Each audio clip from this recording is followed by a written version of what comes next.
growth and sustainability by President Muhammadu Buhari. Therefore, our guiding principle is to promote a legislative agenda that will stimulate economic growth, wealth, and societal well-being through the provision of standard road infrastructures. I would like to thank the Minister and his team, the officials from Koren, Federal School of Sabine, Oyo, Sokon, and Appropriation, all present here for the good job you are doing. The success you have achieved despite the financial constraints is highly commendable and nothing short of a miracle. As we are all aware, Nigeria has a huge road infrastructure gap that must be bridged. If we are aware to have meaningful and sustainable economic growth, the economy of our country is determined by a good road network the country has. So the task of developing a sustainable and vibrant economy for Nigerians starts in this room. The administration of President Muhammadu Buhari has made a giant stride toward providing a first-class road infrastructure network in the country. It is therefore commendable that even in the face of existing financial constraints, the federal government is currently implementing over 800 contracts for road reconstruction and rehabilitation and building new bridges. Despite all these achievements, there is still a lot to be done in the development of our road infrastructures. To overcome the problems of grossly insufficient budgetary provision, we need to be creative in sourcing funds. Let me commend the government of President Muhammadu Buhari for introducing various PPP schemes to address this problem. This can be seen in laudable interventions such as Tax Credit Scheme, Highway Development and Management Initiative, HDMI, Scoop Bonds, and the Presidential Infrastructure Development Funds, PIDF. Also, the plan by the government to introduce tolling in some selected roads is a welcome development, and we are fully in support of it. I would like to commend the Minister, Mr. BABATUNDE RAJI FASHOLA, for working tirelessly around the clock to ensure the Nigerians have good roads and safe bridges. I therefore call on the agencies present here to come up with creative and innovative ways to generate income and do not entirely depend on budgetary allocation from the federal government. The House of Representatives will provide you with all legislative support you may need to attain your financial independence. Finally, let me restate our commitment to work together with you to achieve success in the pursuit of our responsibility. You are all welcome once again. Thank you very much. Now impossible to achieve, but for the inputs of the National Assembly itself and the working relationship that we have built over the time. So I believe that honorable members have the same documents that I have. There is a 10-page summary, which I will speak to, and there are annexures to them. So I don't propose to read them, just to speak to the high points of it.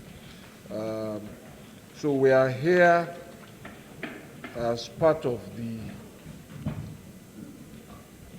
annual process of improving service delivery to review what has been done and what is proposed to be done.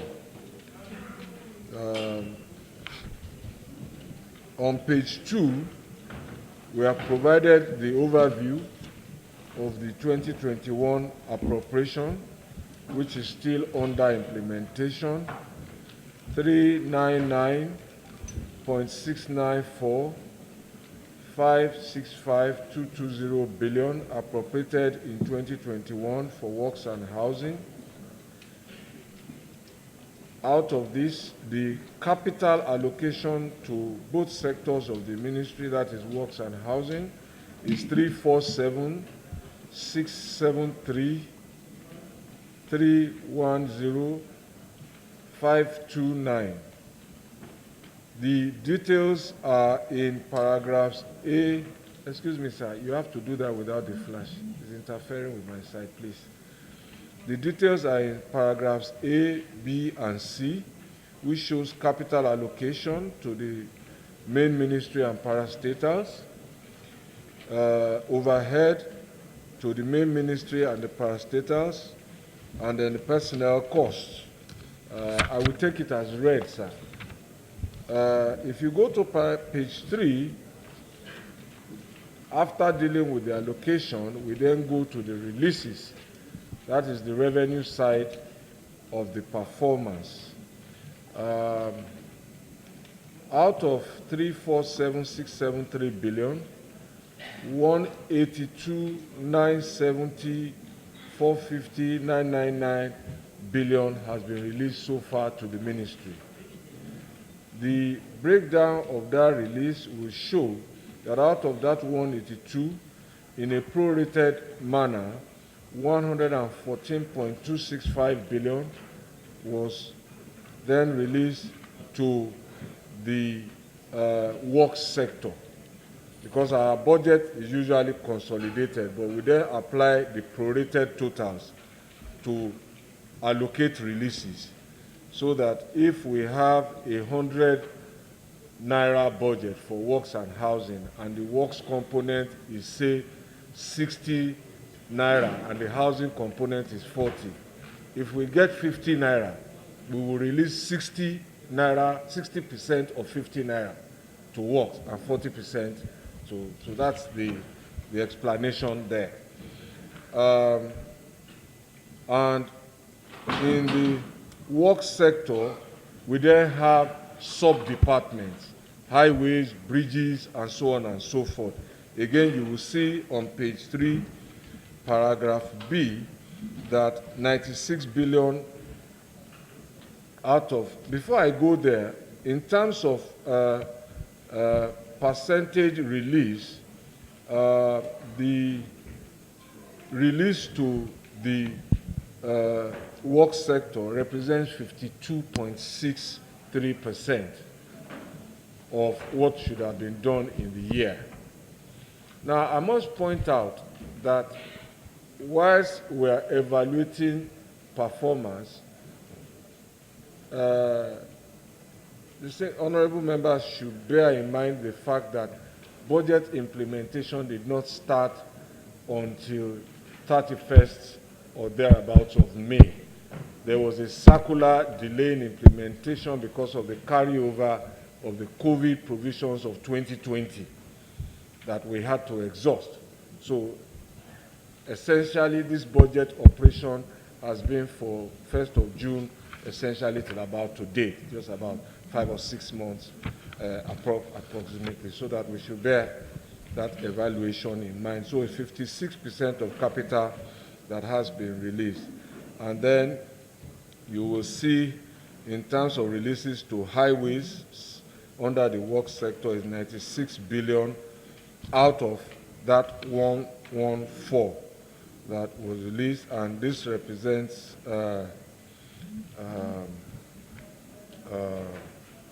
32% budget performance.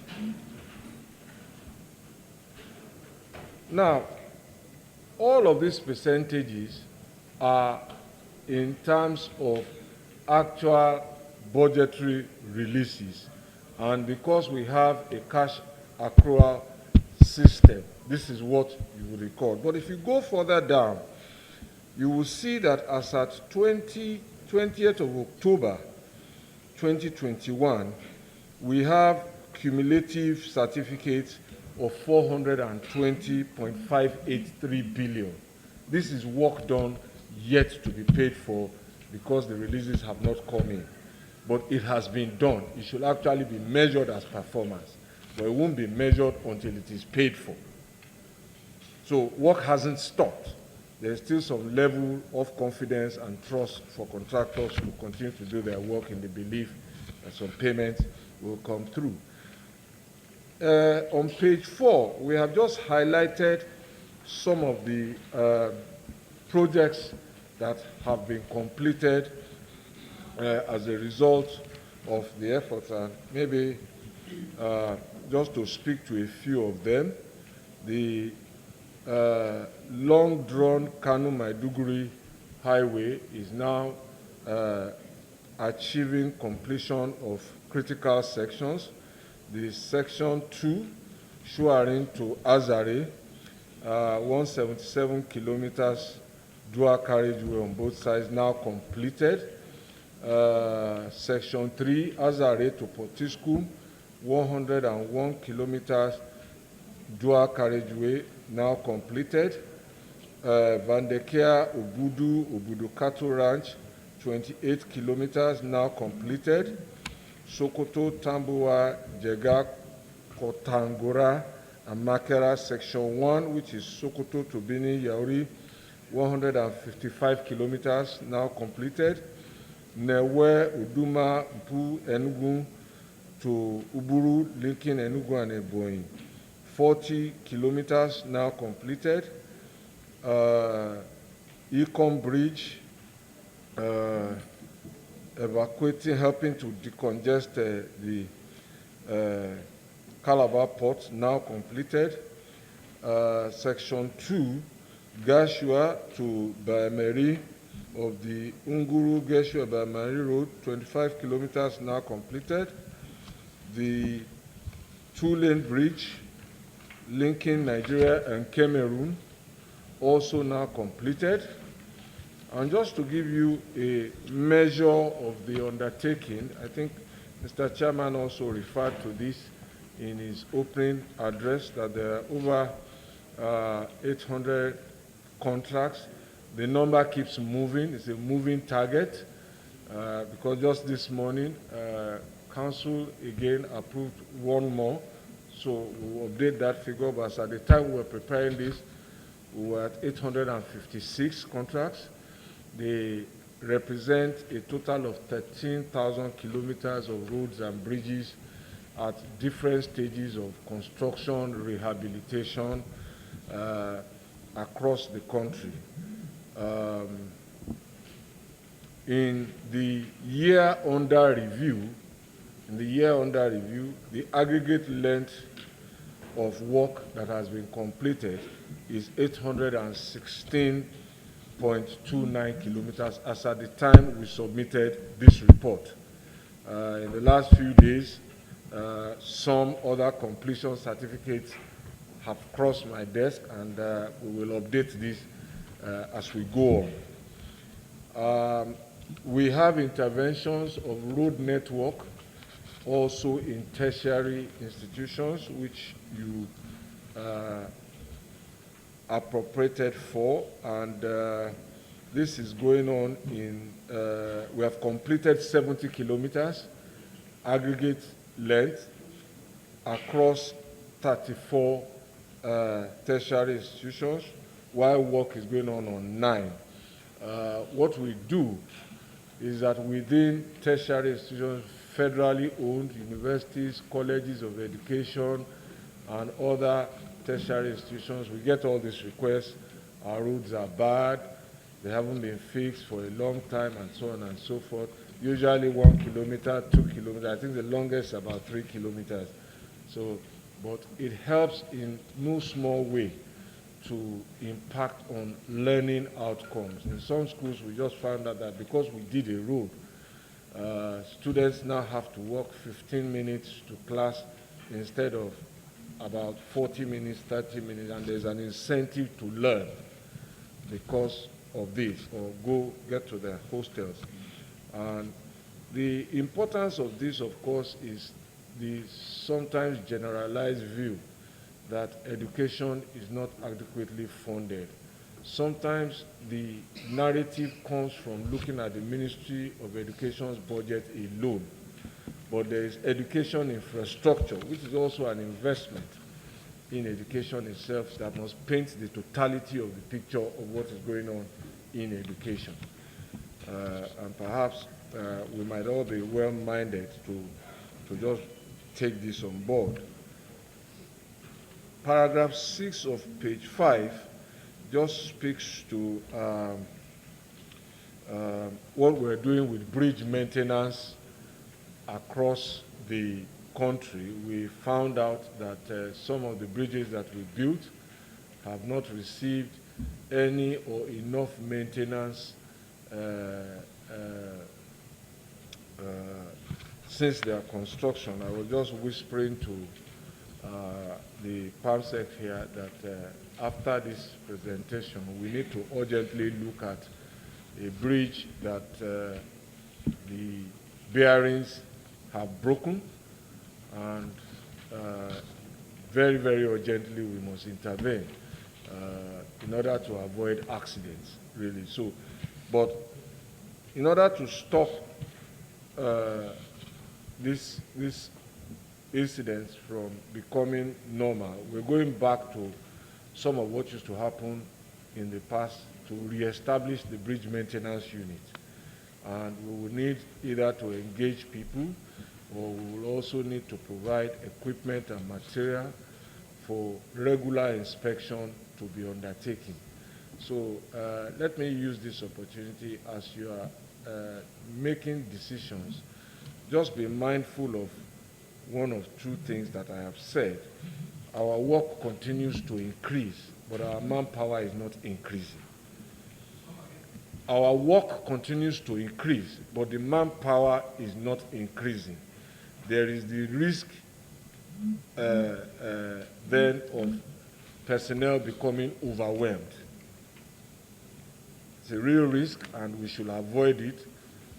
So please bear that in mind. And also, in terms of our recurrent expenditure, roads being built, bridges being maintained, require people to go and inspect, to verify, to certify. This will bring consequential recurrent expenditure, either in the form of vehicles, procurement, vehicle maintenance and repairs, cost of travel, fueling, and also stationery and all of those things. And of course, some of these things you ask us to produce now, the number of pages are increasing from when I first came, because the scope is increasing, and you ask for about 60 copies. So when you are making the appropriation, I implore you to just remember this side of the appropriation too. So some of the bridges under maintenance are listed in paragraph 6. This is just a summary of them. Murtala Mohammed Bridge at Koto Cafe along Lokoja Abuja, Makodi Bridge along Makodi Lafia Road, Katsina Ala Bridge along Boko Katsina Wukari Road, the Third Mainland Bridge. There are quite a number of others, but we just kept the list short. The overhead